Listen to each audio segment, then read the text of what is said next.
Would you stand and watch? Would you take a video? Yeah, would you take a video? Would you call the police? Would you? And so how is online violence against women being treated? Are people just spectators? There have been several disturbing examples of women in Zimbabwe where a woman is being attacked physically or beaten, and people, instead of intervening, they take pictures because I want to send this online, it should be viral. So get more likes, get more popular, and so it goes. Sawadi, there was a question on the issue of sustainabilities of campaigns that we run online, perhaps, and offline. Just how sustainable are they? Sorry, what kind of campaigns? For instance, empowering women, anti-bullying or cyber vow like we're doing now. I personally have benefited tremendously from participating in such campaigns, because every single time I either learn something new, discover a new resource, or connect with new people who are in the fight to end cyber violence against women.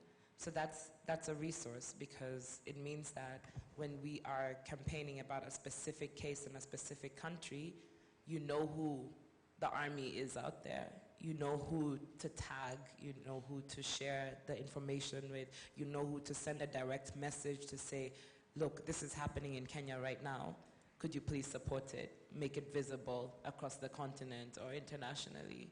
So I would say, in terms of awareness raising, in terms of movement building, that we need to just keep doing it. We need to keep raising our voices. Silence is just not an option anymore.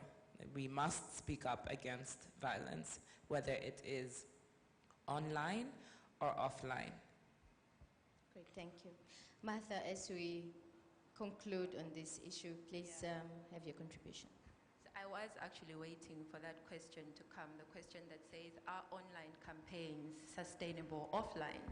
And I can tell you that they are, and I think we need to do away with saying it's just Twitter, it's just Facebook, because it's not just Twitter or Facebook. It has real impact offline.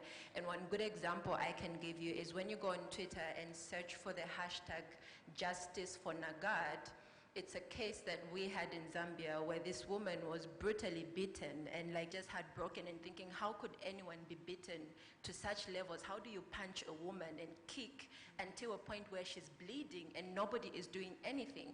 And so collectively, a number of us came together and started the hashtag Justice for Nagad, and I quickly went and designed just a simple PowerPoint image that said, I stand with women. Justice for Nagad, and we started voicing out and saying it is wrong for anybody to beat a woman to that level, and even worse, the person who took the video as well as the person who shared the video, all of those people were in the wrong. And we took it further and marched. We actually marched in the streets, to say we need justice for the, culminated into the First Lady of Zambia herself addressing the issue and saying, I am so heartbroken that men could be that brutal to a woman. And she personally, and the good thing for us was in that particular meeting, the police was present.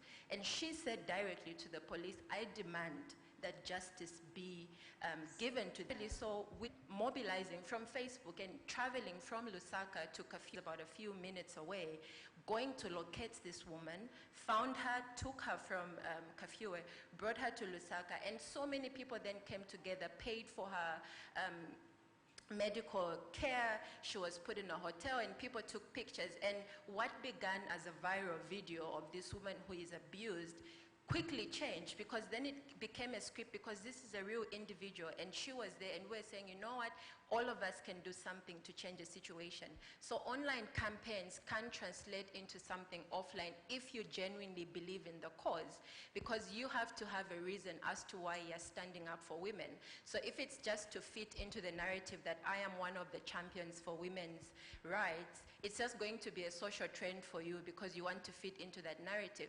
But if it's something that you genuinely care about, you're going to march, you're going to be in the streets, you're going to use your resources to travel and locate anybody who you feel is abused. You're going to buy them clothes if they don't have clothes, and you are going to make that difference. So it can translate into something feasible if you are driven and you are determined and you are part of the people that want to see social change, because today it could be Zawadi, tomorrow it's you, and it's only when you are in that situation that you realize it's never just slogans or campaigns, it's actually something that happens in society. Yeah.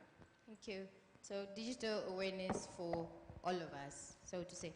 In our concluding remarks, let's talk about, as you conclude everybody, just what type of collective actions can be developed to address online violence against women.